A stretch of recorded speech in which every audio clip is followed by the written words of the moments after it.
You're asleep when it happens, which means you never get to defend yourself. It's a little before 3 in the morning. A coffee app you meant to cancel back in the spring charges you $4 you don't have.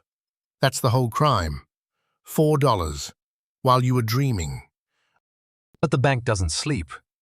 It charges you $35 for coming up short, and by the time your alarm goes off, you're $39 in the hole, over a coffee you never even drank.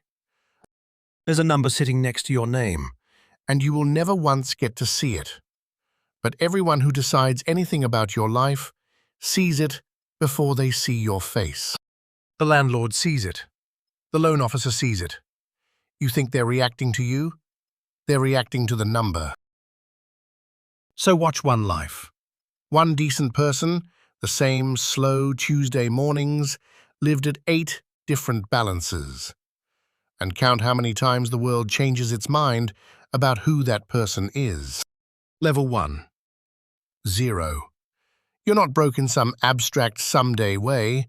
You're broke by Thursday, and rent clears on Monday, and you already know the math isn't going to work. You feel it in the grocery line. You run the addition in your head, and you set the chicken back on the shelf. Careful, like you changed your mind, not like you couldn't cover it.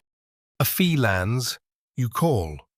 The hold music loops twice before a voice reads you a line about how the fee can't be reversed at this time and asks if there's anything else they can do for you today. Nobody down here is cruel to you. That's the part that gets under your skin. They're just in a hurry. And a system in a hurry, when you've got nothing, feels exactly like a system that wants you gone. So you do the only thing 0 leaves you room to do. You say yes to every shift nobody else wants. The 4 a.m. one, the double on your day off. And slowly, painfully, the number starts to move. Level 2. $1,000. It didn't fall out of the sky, it came out of your body. 6 weekends of overtime, every meal you skipped and filed under dieting. But something shifts in a file you'll never see. That maintenance fee that used to bleed you dry just isn't there this month. A profile somewhere quietly slid you up one box. $1,000 doesn't buy you respect. It shuts off the meter that was charging you for being poor. That 1,000 isn't spending money. It's a shock absorber. So when the tire blows on a Tuesday, you don't lose the job over it. You fix it Saturday. You're back Monday. A bad week stays just a bad week now. Level 3. 10,000. And here's the part nobody warns you about. The climb gets easier the higher you stand. The loan that would have cost you 11% at $1,000 comes through at 6. So the van, the tools, the second certification, whatever doubles what an hour of you is worth, you finally buy it. The cheaper money is what bought the bigger money. You walk in and the teller says good morning before you reach the counter. And you see the trick. Nobody's deciding whether you're trustworthy. They read the balance next to your name and call that your character. But the door that always used to stick now opens. The small loan clears in 2 days. For the first time in your life, the system is working with you instead of against you. Level 4. 50,000. The tools paid for themselves and then kept paying. You take the bigger jobs now. Some weeks, there's a second pair of hands on the payroll working for you. This is the number where people stand up when you walk into a room. The bank gives you a person. He shakes your hand, says his name twice so it sticks, Marcus, and writes a direct line on the back of his card. A fee shows up. You forward it to Marcus with one line. 3 hours later, he writes back, taken care of. And that's the thing you finally understand. The fees were never rules. They were a setting, and somebody just flipped yours. And Marcus doesn't only fix fees. A week later, he calls about a property 2 streets over, says the numbers work, says he can have you pre-approved by Friday. For the first time, opportunity came looking for you. Level 5. $250,000. The property Marcus floated is yours, and it's worth more than you paid before the ink is even dry. You got access, and access has a quiet way of appreciating while you sleep. This is the number where the rope line moves out of your way. Someone with a nameplate and an office walks you straight past the line everyone else is standing in.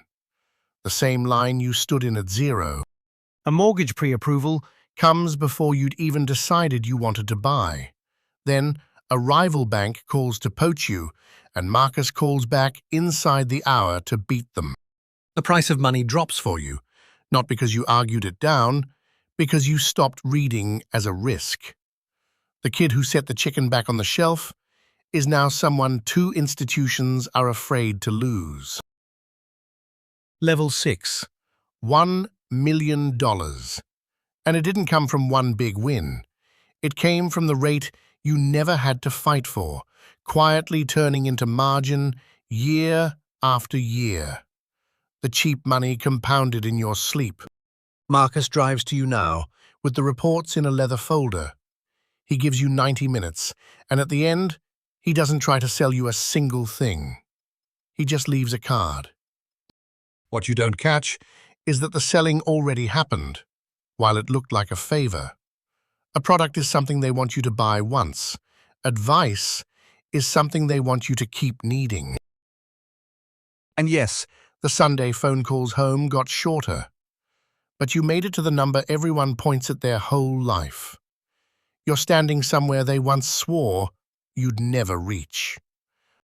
Level 7. $10 million. And you've stopped chasing deals. They get carried to you now, in leather folders, by people who drove across town to sit with you. You don't have a banker now, you have a private one.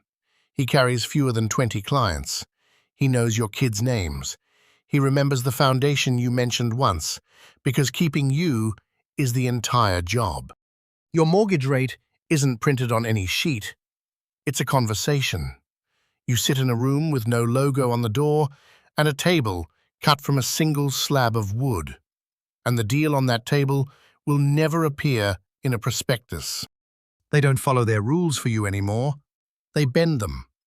And they're careful never to write down that they did. And in that room, something gets offered that the public will never be allowed to buy. You don't apply for it. You're simply told it's available if you want it. Doors you didn't know existed open before you knock. Level 8. $100 million. The thing offered in the no-logo room paid, the way those things do for the people allowed inside. You stopped sourcing your own opportunities a long time ago. Now, they're built around you. You don't apply for things anymore. Things apply for you. Investments get brought to you before the public ever hears they exist. Deals get built around you joining before you've decided whether you will. 3 people inside that institution have jobs that exist in part because of your account. They don't know that. You don't either. But losing you would cost somebody a promotion they've chased for years. The chief investment officer asks what you think about emerging markets. The head of private banking flies out just to ask what their next tier of clients should expect to feel. You are shaping the bank now. The same bank that once charged you $35 for being 4 short. Same building, same logo on the door. Somewhere right now, tonight, someone is asleep under a minus sign. They came up $4 short on a coffee they forgot they'd set to auto-charge. The $35 fee landed within the hour, while they were dreaming, the same way yours once did. In the morning they'll call. The music will loop. A voice will read them the line about how the fee can't be reversed at this time. And they'll feel something that isn't even anger anymore, just tired. They don't know yet that nothing's broken. It's all working exactly the way it was built to work. The same institution that will one day fly across the country to ask their opinion is tonight charging them for the crime of not having enough. Every rung you climbed, the bank handed you the ladder for the next one, the cheaper loan, the waived fee, but only after you'd already pulled yourself onto the rung below, on your own. It helps you climb only once you've proven you can climb without it. It was the same person the whole way up. The world just kept changing its mind about who that person was, based on the number next to their name. The number changed. They never did. That was the trick the entire time.